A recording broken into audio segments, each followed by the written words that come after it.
เมยสงขลาเมื่อใดเป็นวันที่16เดือนธันวาคมที่11ปี2025เป็นวันเด็ดในตอนในที่ว่าเอาพี่น้องเฮาขามาถ่อมมันเลยเพียนโดยเกี่ยวกับเลยลอง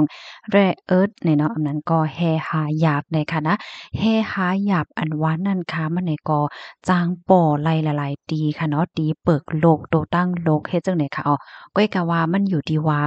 มันเตป่อที่ไหลน้ำว่าสังว่าจังนั้นไหนค่ะอ๋อกำในแฮ่หาหยาบอำนั้นก็แร่เอิร์ธอันว่าได้ เปิ้นซ้ำเอากว่าเฮ็ดสังเนี่ยค่ะเนาะมันเข้าตั้งตื้อในหลายๆเสี้ยนในคณะอำว่าได้เป็นในตอนของเทคโนโลยีค่ะในตอนเทคโนโลยีเนี่ยเขาซ้ำเอาใจดีไหลเนี่ยเขาได้ใจในอันเป็นหน้าโฟนขนาดสมาร์ตโฟนว่าปยกจ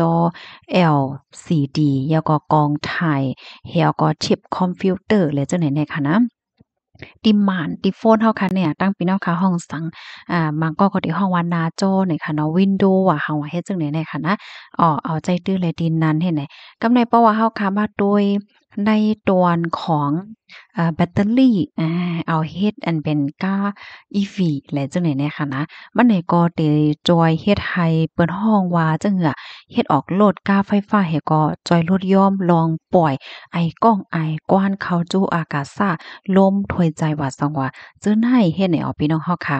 เฮ็ดเลขที่3ใน3ในจางเอาใจตื้อในตอนของ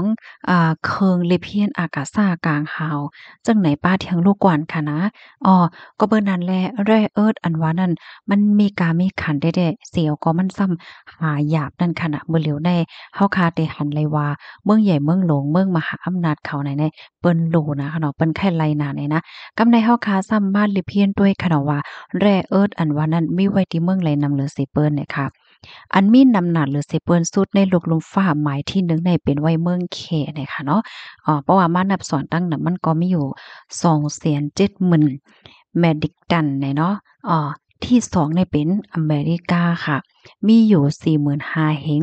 แมดิกตันนะคะที่3เนี่ยเป็นเมียนมาค่ะนะพี่น้องค่ะด้วยค่ะแลเพราะว่าเฮาค่ะมาด้วยในตอนนี้แหน่เมื่อคมตัวเมียนมาเนี่ยก็ง่ายค่ะนะแต่เลยว่า เป็นเมืองดีอันมีโคแฮโคเติ้นสภาวะอันมีกาขันลงเมืองหนึ่งเนาะที่4เนี่ยเป็นไนจีเรียค่ะที่5เนี่ยเป็นไทยค่ะพี่น้อง ที่6ในเป็นออสเตรเลียที่7เป็นอินเดียที่8เป็นรัสเซียที่9เป็นมาดากัสการเนี่ยเนาะที่10เนี่ยเป็นเวียดนามนะคะค่ะอันนี้ก็ที่อันนี้ก็เป็นท็อป10ค่ะเนาะ10เมืองอันมี rare earth แร่หายากนำเลือเซเปิ้นนะคะในตอนในข้อมูลตอนในค่ะเนี่ยก็เลยเบิ่งอิงออกมาที่เพจลงทุนนะคะเนาะทางต่างไว้เนี่ยค่ะ ในตอนได้ก็มีหนังในก้วยเนี่ยค่ะกับในก็ได้ย้อนมาอ่านตั้งหันถึงพี่น้องเฮาเนี่ยค่ะเมื่อในก็เป็นวันติดค่ะเนาะ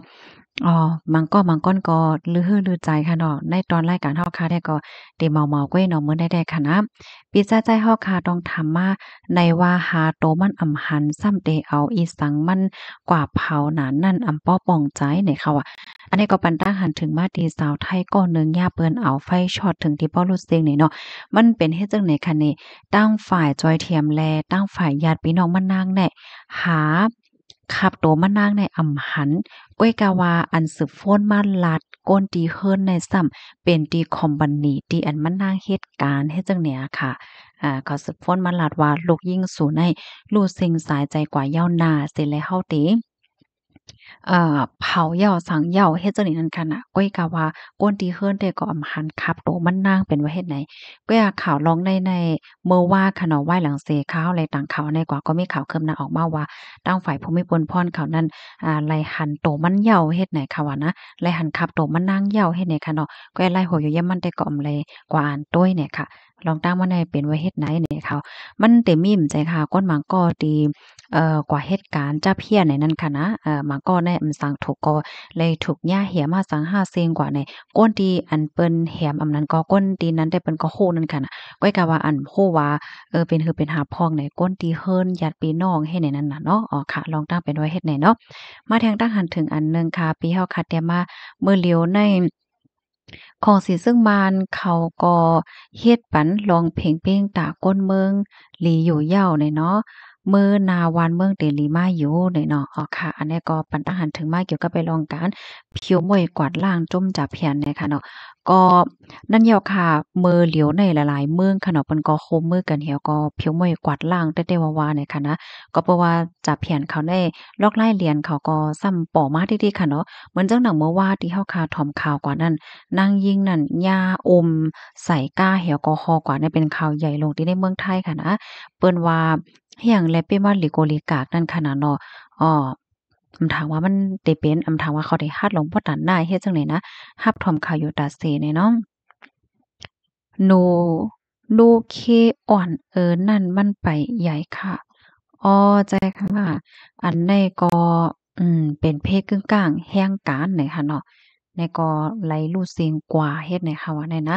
มาเทียงตั้งหันถึงอันหนึ่งค่ะใจย่อค่ะอันเอาหมากปล่อยแลเอาไฟเผาเฮิรนเย็ดแด้เป็นลวงเมิกซึกมานั่นยาวไหนเนาะอ้อค่ะยินจมที่เพิ่มแถมข้อมูลมาเพราะว่าเฮาค่ะมาด้วยก่อมป่องใจค่ะเนาะ อันเฮาค่ะได้หั่นละลายปอกละลายกำขะเนาะที่ในข้าวในเงาเนาะมันหนังเฮิรนก้นหวานหญ้าปล่อยหมากหญ้าเอาไฟเผาเฮ็ดเนี่ยพี่น้องค่ะจ่องฟังด้วยแล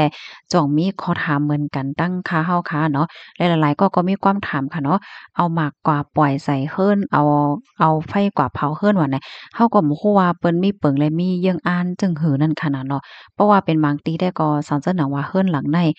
เจ้าเฮิรนหลังในเนาะเขามีรองตั้งพิษอันนั้นก็เฮ็ดสังพิษให้เมี่ยวๆไหน เปิ้นได้เข้ายึดเนาะยึดเอาไว้เห้แล้วพอวันหนึ่งมาเขาไม่ลองตอบแกจึงหือ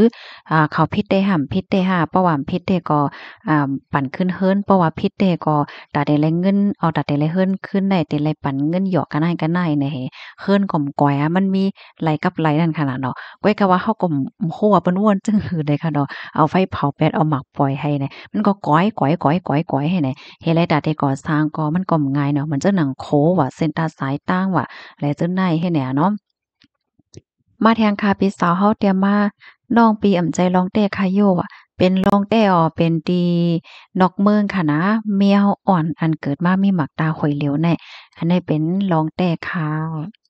มาแทงทหารถึงอันหนึ่งค่ะเนาะไม่สูงค่าวันโปดสังทงอยู่เมื่อได้กอถ่อมเกี่ยวจะตาหนึ่งวงเลยค่ะนะอันได้กอถ่อมเมาๆก้อยเนี่ยค่ะเนาะส่วนตัวค่ะเนี่ยค่ะก็จึกถ่อมยาก็จึกอ่านค่ะนะมันก็เซ็งเงินเซ็งต้องอีหังเนี่ยค่ะเนาะเพราะว่ามันหลีก็ก็เป็นเอาเป็นแห้งใจเพราะว่ามันอำลีก็มล้อใส่ใจหังอะไรหลีฟังก็เฮาก็เอามาฟังให้ในนั้นน่ะเนาะ